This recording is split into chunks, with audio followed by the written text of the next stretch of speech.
Hey, what's up, fellow gamers? It's BC from A7 Video here, and it's time for another one of my game rants. Today, we're talking about why I do not put scores on the game reviews that I do, and it's really quite simple.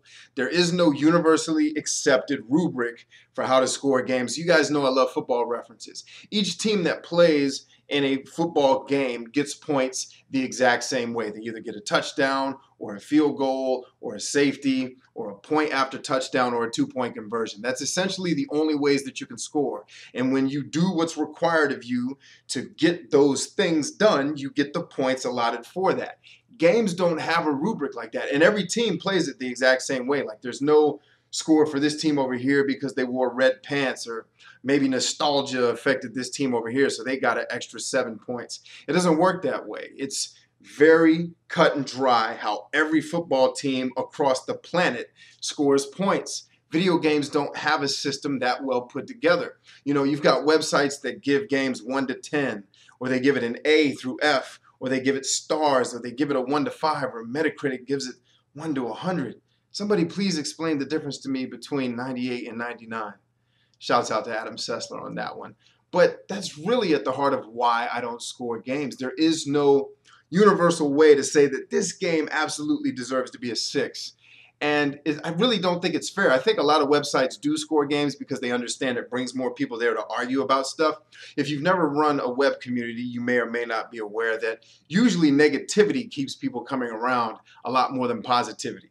Sorry, that's usually the way it works. And I think these websites know that by putting a score up. It's going to make somebody argue about it and say, that doesn't deserve a 9 at all. That deserved a 7. Well, how? What is your 7 versus their 9? And when me and a bunch of other gamers and reviewers and, gaming enthusiasts got together to create our, category review system that we use here on our website, it was built from that premise. There is no universal way to score a game, and every game has merit. That was what we believed in, was even though I may hate a game, I can still review it, and review it objectively from the perspective of other people that I know may like something. So if you saw my Bound by Flame review, you know it's extremely linear. I don't like linear games. I think I made that fairly clear in the video, that I'm a huge explorer and love open worlds, but I'm not going to fault the game for being what it is.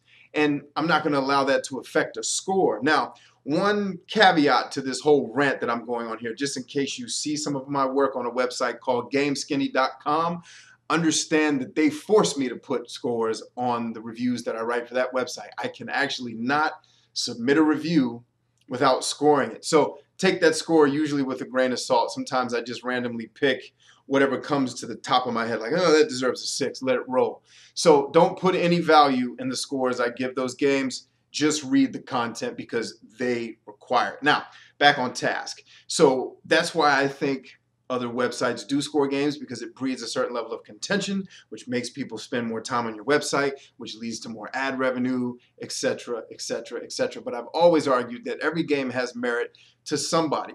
And, part of what also motivated me to create our own review system was the fact that a lot of people were giving game scores that I disagreed with. I'm like, why is this game that is supremely flawed getting 9s and 10s and things of that nature? So I would basically go to a website and I'd read the review and I'd be like, okay, that got a 9. So in my language, that means it probably deserved a 6. So I kind of had to interpolate numbers, and that's a pain. And people used to, honestly, I used to score reviews back in the day before I was doing video reviews. And that's where I kind of came to grips with the fact that I didn't agree with doing it, was people would be like, yo, when B gives something a 6, just assume that it's an 8 because he plays everything down. And that's just how I am. Like, I'm critical about the hobby that I love so much. It doesn't mean negative. It just means I'm very critical. If something doesn't really knock it out of the park, I'm not going to give it a 10. But my 10 versus somebody else's 10 could be something completely different, because we don't have an exact rubric for how we're measuring the game. So can it be mechanics? Sure, you could objectively discuss that to a degree, but where you'd run into problems with mechanics is a game like Grand Theft Auto. I hate every Rockstar game I've played in terms of controls. Now, there's other people that don't have problems with it.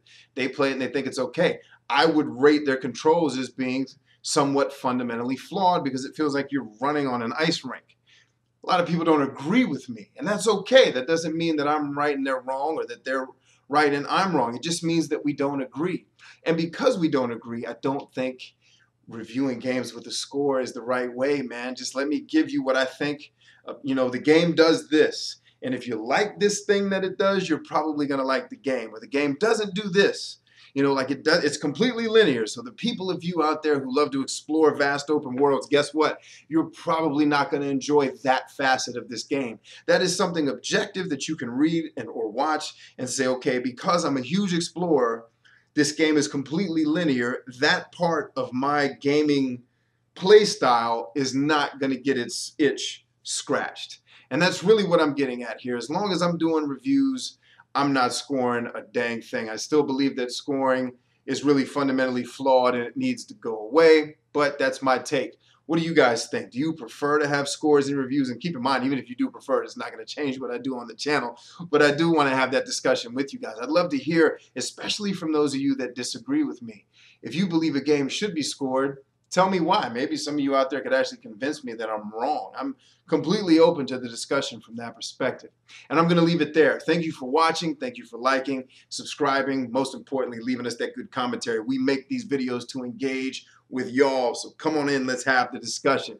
Anyway, BC, Brain Supreme, Alloy 7 video signing out. Until next time, until all are one, allow me to tell all of you peace and Godspeed. Alloy 7.